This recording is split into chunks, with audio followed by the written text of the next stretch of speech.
ओम शांति। 26 अक्टूबर 2025।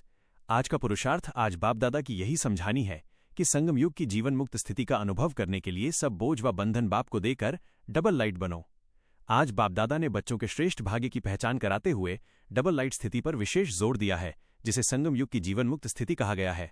आज बाप दादा मीठे बच्चों के 3 भाग्य के सितारे देख रहे हैं। हर बच्चे के मस्तक पर 3 भाग्य के सितारे चमक रहे हैं। बाप दादा हमें शिक्षक और सतगुरु के रूप में श्रेष्ठ पालना दे रहे हैं। शिक्षक द्वारा पढ़ाई ज्ञान, सतगुरु द्वारा सर्व वरदान शक्ति। बाप दादा ने बच्चों को सिकील दे अति प्यारे कहा है, क्योंकि बाप ने उन्हें बहुत प्यार और स्नेह से कोने कोने से ढूंढा है। वे इतने विशेष हैं कि बड़े बड़े साइंसदान और वीआईपी भी भगवान को पहचान नहीं पाए, पर बच्चों ने पहचान लिया और अपना बना लिया। ब्राह्मण जीवन का एकमात्र लक्ष्य बाप समान बनना है। बाप सदा मुक्त हैं, इसलिए बच्चों को भी देह, कर्मेंद्रियों, आदत, स्वभाव और पुराने संस्कारों के सर्व बंधनों से मुक्त होकर दिखाना है। मुक्ति और जीवन मुक्ति का वर्षा सतयुग में तो नेचुरल लाइफ में अनुभव होगा, लेकिन इसके संस्कार, अभ्यास अभी संगम युग पर ही बनाने हैं, ताकि आप अपने ईश्वरीय संस्कार से दैवी संसार बना सकें। पुरुषार्थ कैसे करें? बाबा ने जीवन मुक्त और डबल लाइट बनने के लिए बहुत ही सहज और प्रैक्टिकल युक्तियां बताई हैं।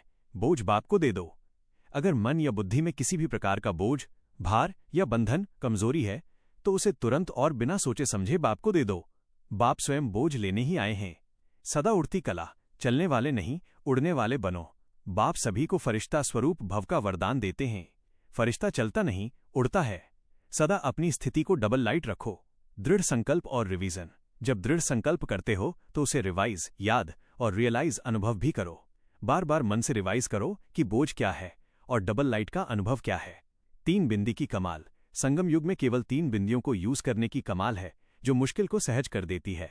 आत्मा बिंदी, मैं कौन हूं। बिंदु स्वरूप, बाप बिंदी, मेरा बाप कौन है। बिंदु स्वरूप ड्रामा बिंदी, सब ड्रामा में निश्चित है। बिंदु स्वरूप दुआ दो और दुआ लो, मास्टर चाबी। ये सबसे सहज युक्ति है। एक ही लक्ष्य रखो कि कुछ भी हो जाए, मुझे दुआ देनी है और दुआ लेनी है। इसमें सब कुछ समाया हुआ है। जब आप दुआएं देते और लेते हैं तो ऑटोमेटिकली योग युक्त हो जाते हैं और व्यर्थ कर्म करने से बच जाते हैं। स्वसेवा और विश्व सेवा। स्वसेवा का अर्थ है स्वयं को चेक करना और बाप समान बनाना। अमृत वेले के महत्व को जानकर उस समय पावरफुल स्टेज बनाना, जिससे सारा दिन महान बन जाए। पुरुषार्थ में क्या नहीं करना चाहिए? बाबा ने बच्चों को कुछ आदतों और कमजोरियों से बचने की स्पष्ट चेतावनी दी है। बोझ को संभाल कर न रखें। 63 जन्मों की आदत है बोझ को संभाल कर रखने की। जब बाप लेने वाला है तो बोझ देने में सोचना नहीं चाहिए। कमजोरी बंधन को अपने पास अमानत समझकर भी नहीं रखना है, क्योंकि आपने उसे बाप को दे दिया है तो वो बाप की चीज हो गई। वायदे का फायदा न उठाना। वायदा, लक्ष्य, संकल्प बहुत अच्छे अच्छे करते हैं, लेकिन फायदा नहीं उठाते। वायदा और फायदा का बैलेंस न होना ही कमजोरी है। लेकिन नहीं लगाना। दृढ़ संकल्प करने के बाद लेकिन परंतु नहीं लगाना है। लेकिन लगने का कारण दृढ़ संकल्प को बार बार रिवाइज न करना है। नटखट नहीं बनना। जो टीचर्स या सेंटर निवासी निमित्त बने हुए हैं, उन्हें सदा समान, बाप समान रहना है।